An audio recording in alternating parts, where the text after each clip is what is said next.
So vegans and plant-based dieters, how do you lose weight without restricting your diet? There's a lot of noise out there now, isn't there, in the online plant-based space? If you want to lose weight, you can't eat those fats. You can't eat those healthy fat sources. You've got to do the 50-50 plate. No nuts, seeds, avocados and whatnot. For your veggies, don't eat starchy veggies. They don't count as veggies, so on and so forth. What do we do with all of this? People promoting intermittent fasting and whatnot in the plant-based space. That could be a restriction that you don't necessarily want to follow. How do you do it though? There's all these rules. Look, I'm already eliminating animal products. I'm already eating healthy whole foods. And now you're giving me another restriction to place on my diet, another limitation. How do you actually lose weight without doing this? It's quite simple. By understanding that the critical point, the driving force of weight loss is calories. People don't like talking about this in the plant-based space, right? But the reason why Nutritarian and the starch solution, or something more sort of Dr. Greger-esque, the reason why these different approaches work for weight loss and why they produce some results, some great results for many vegans and plant-based dieters, it might not be working for you right now, but for many vegans and plant-based dieters, is because they make it easier to be in a calorie deficit. Lots of whole plant foods tend to have a low caloric density anyway, and that's one of many reasons why this approach is so incredible for weight loss. Combine that with the amazing fiber content in many plant foods. Fiber, as many of you know, really important for helping you feel fuller for longer. Well, you've got your winning formula. That's your golden ticket for weight loss, right? So how do you actually lose weight without restricting your diet and having, a bit of healthy fat, some nuts, some seeds, some avocados, not having to do the 50-50 plate, enjoying those starchy veggies like butternut squash and whatnot without too much fear, not having to do the 50-50 plate and putting together a meal that you'll actually enjoy and find satiating? Well, by understanding that it's all about being in a calorie deficit, and you can do that on Nutritarian, you can do that on Starch Solution, you can do that on Dr. Greger's approach, you can do that with more Ryan Adams' Slim and Sustain approach. Once you understand that it's about the calories, and that dictates your success.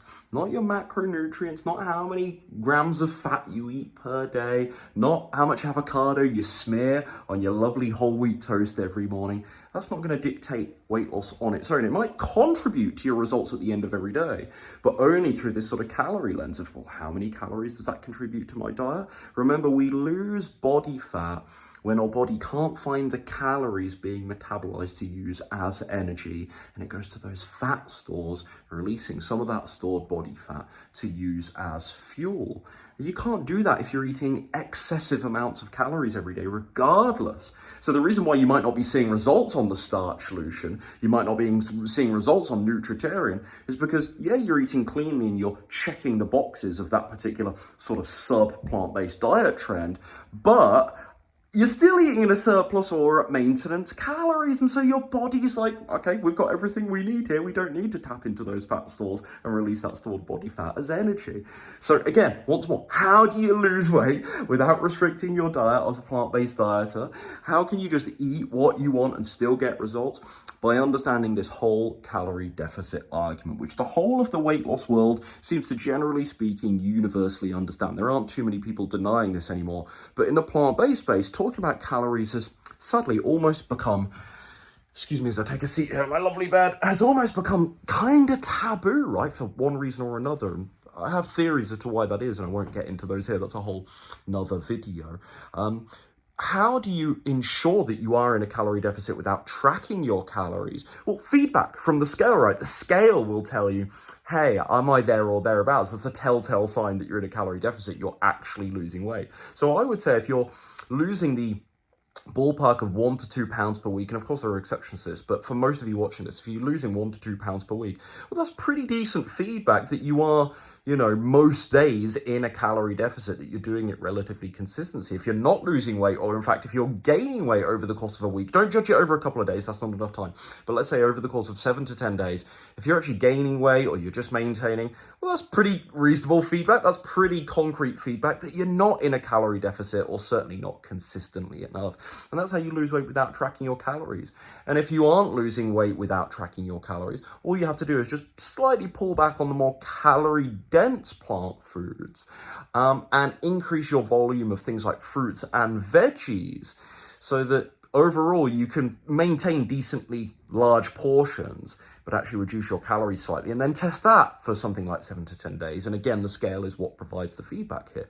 The other alternative, of course, is that you actually track your calories, which is a far more precise way to do things, but it is tedious. Some people report that it can worsen their relationship with food, which I totally understand. So I would understand if you don't want to do that. And I didn't track my calories to lose weight, but I still understood that this was a calorie issue. And when I was having success on a plant-based diet, I was under no illusion that it was because anything other than, oh, I'm in a calorie deficit, and this approach makes it easy to be in a calorie deficit, but I can still have some nuts and some seeds and some nut butter and avocado and some bread and whole wheat pasta. I can still eat these things so long as at the end of the day, I'm in that calorie deficit. And that's what makes or break weight loss. Not all these rules that everyone gives all the time, like you must do the 50-50 plate, otherwise you won't lose weight. You must treat not starchy vegetables as a starch source rather than a vegetable source. No, it's about your calories at the end of every day anyway. That's what is going to make or break your success. If you want a greater, more in-depth breakdown of this whole calorie argument and how to track it for yourself, that is just one of the steps in my new guide that I detail in the No BS Guide to Vegan Weight Loss, which is now out. I'll put the link down in the description box. I was going to say comment section, but in the description box down below. So check out that for more info on this and more no nonsense, because there's a lot of dogma. This is the ironic thing about the plant-based space, where we're always talking about the science. There's a lot of dogma, a lot of myths still in this space when it comes to losing weight. So I cut through a lot of that nonsense in my new ebook here. So check that out down below, but I hope this helps you out.